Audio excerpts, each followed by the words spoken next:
Assalamualaikum warahmatullahi wabarakatuh.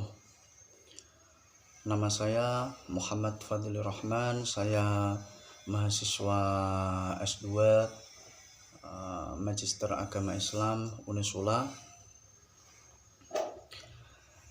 Dosen pengampu Bapak Mujib. Di sini saya akan mempresentasikan hasil dari bacaan saya pada buku Reaktualisasi Tradisi Ilmiah.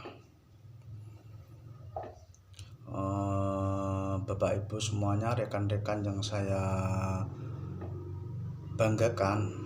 Jadi buku ini itu di dalamnya juga menjelaskan sebab pertama, satu-satunya sebab umat Islam itu di Indonesia mengalami kemunduran. Kenapa umat Islam pada saat ini bisa mengalami kemunduran? Nah, jadi di dalam buku ini itu dijelaskan bahwa sebab yang utama yaitu tidak dimilikinya tradisi ilmiah. Jadi kita ke barat, belajar ke barat itu belajar di sana tidak secara matang. Artinya ilmunya itu mentah-mentah saja. Sedangkan kita meninggalkan tradisi ilmiah yang ada di Indonesia. Seperti itu. Itu termasuk penyebab utama kemunduran umat Islam di Indonesia. Nah, selanjutnya buku ini ingin menguak rahasia keberhasilan ilmuwan-ilmuwan muslim pada zaman dahulu. Kok mereka bisa semaju itu, baik dari sudut luasnya ilmu dan juga kedalaman ilmu para ilmuwan-ilmuwan terdahulu. Contoh seperti Ibnu Sina. Jadi Ibnu Sina itu beliau menguasai semua bidang ilmu, bukan hanya kedokteran saja. Jadi semua ilmu itu dia menguasai. Bahkan tidak sedikit-sedikit, menguasai dengan mendalam. Itulah Ibnu Sina.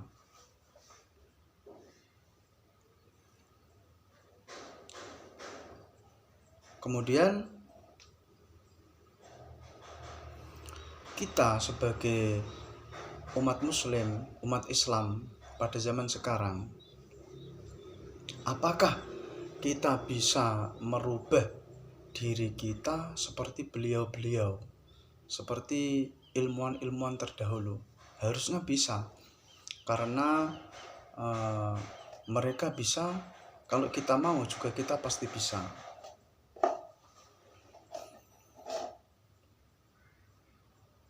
Kalau kita tidak mau merubahnya sendiri dengan keinginan kita, maka tidak akan bisa. Karena dijelaskan juga dalam buku ini, innallaha la yughayyiru ma biqaumin hatta yughayyiru ma bi anfusihim. Sungguhnya Allah tidak akan merubah suatu kaum hatta yughayyiru ma bi anfusihim, sehingga mereka merubahnya dengan diri mereka sendiri. Itu termasuk salah satu penyebab kemunduran umat Islam yang ada di Indonesia. Terus kemudian buku ini juga ingin membahas atau menguak faktor-faktor yang mendukung perkembangan sains pada masa kejayaan Islam pada saat itu. Apa faktor-faktor pendukung kok bisa para ilmuwan-ilmuwan terdahulu itu bisa sampai berkembang sampai sebegitunya.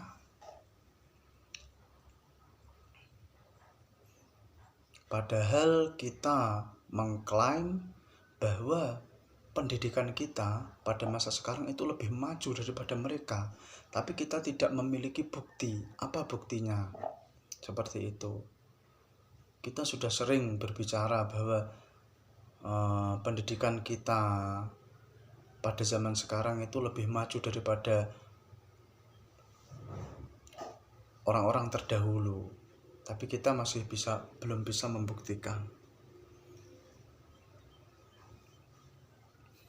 Nah, maka di sini saya akan menjelaskan ada dua faktor ya dalam buku ini yang mendukung perkembangan sains pada masa kejayaan Islam pada saat itu. Yang pertama yaitu dukungan agama ya. Jadi orang-orang terdahulu, ilmuwan-ilmuwan terdahulu itu sangat cinta sekali dengan ilmu agama. Mereka punya spirit atau semangat yang sangat tinggi dalam belajar agama. Baik itu dari sudut waktu, karena beliau juga tahu bahwa utlubul ilma minal mahdi ilal lahdi. Jadi tuntutlah ilmu, carilah ilmu dari buayan sampai ke liang lahat.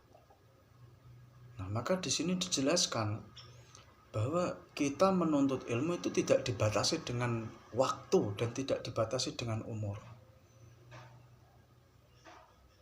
Sampai kapanpun kita diwajibkan untuk menuntut ilmu, dan ini juga termasuk yang dilakukan oleh para ilmuwan-ilmuwan terdahulu sampai dia bisa maju sebegitu majunya beliau pada saat itu.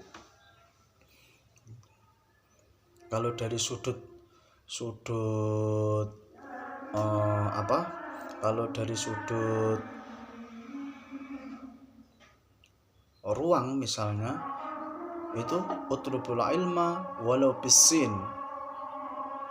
Jadi kita itu dianjurkan untuk menuntut ilmu kemanapun, sejauh-jauhnya, walau bisin.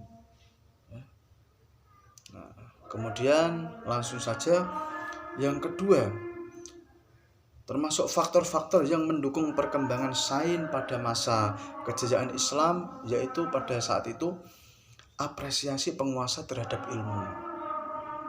Jadi pada saat itu pemerintah itu sangat mengapresiasi, sangat suka, sangat cinta kepada para ilmuwan-ilmuwan.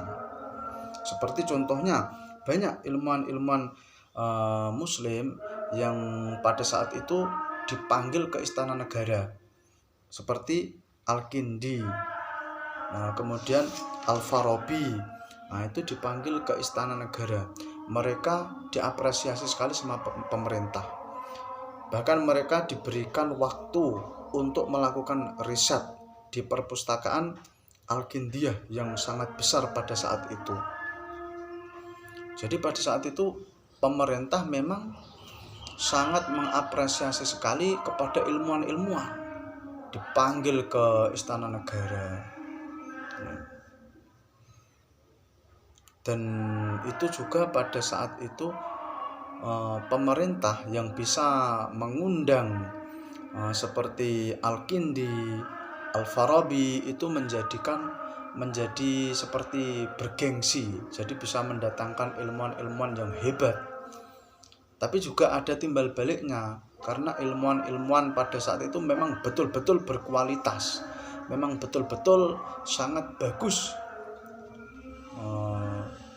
dalam ilmunya. Seperti Al-Farabi itu diundang oleh Saifud Daulah di Syria untuk tinggal di istana. Jadi diberikan kesempatan untuk melakukan penelitian ya, untuk fokus kepada penelitian tersebut. Termasuk juga Ibnu Sina. Bahkan kalau Ibnu Sina itu sudah sampai diperebutkan oleh ilmuwan-ilmuwan pada masa itu. Jadi setelah kita tahu bahwa faktor-faktor yang menjadikan perkembangan Islam pada saat itu maju, aslinya kita bisa meniru, tapi tergantung kita mau apa tidak. Karena sebetulnya sama pada zaman itu sama sekarang itu sama, tapi memang tergantung pada orang-orangnya juga. Karena ya itu, pada saat itu, pada zaman dahulu itu spirit semangatnya dalam menuntut ilmu itu sangat tinggi sekali.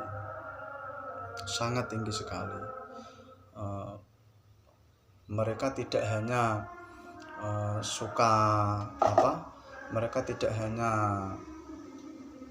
rebahan atau pasrah kepada Allah apa adanya.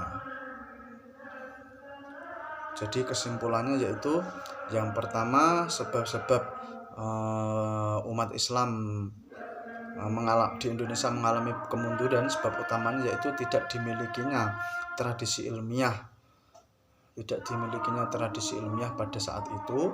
Kemudian faktor-faktor yang mendukung perkembangan sains pada masa kejayaan Islam yaitu pertama dukungan agama. Ya, mereka sangat semangat untuk belajar agama. Kemudian ada apresiasi dari penguasa terhadap ilmu. Pada saat itu memang pemerintahan itu sangat mengapresiasi sekali. Artinya beliau itu memberikan reward yang sudah betul-betul setimpal kepada usahanya. Mungkin cukup sekian presentasi dari saya, semoga bermanfaat. Kurang lebihnya saya mohon maaf. Akhirul kalam, assalamualaikum warahmatullahi wabarakatuh.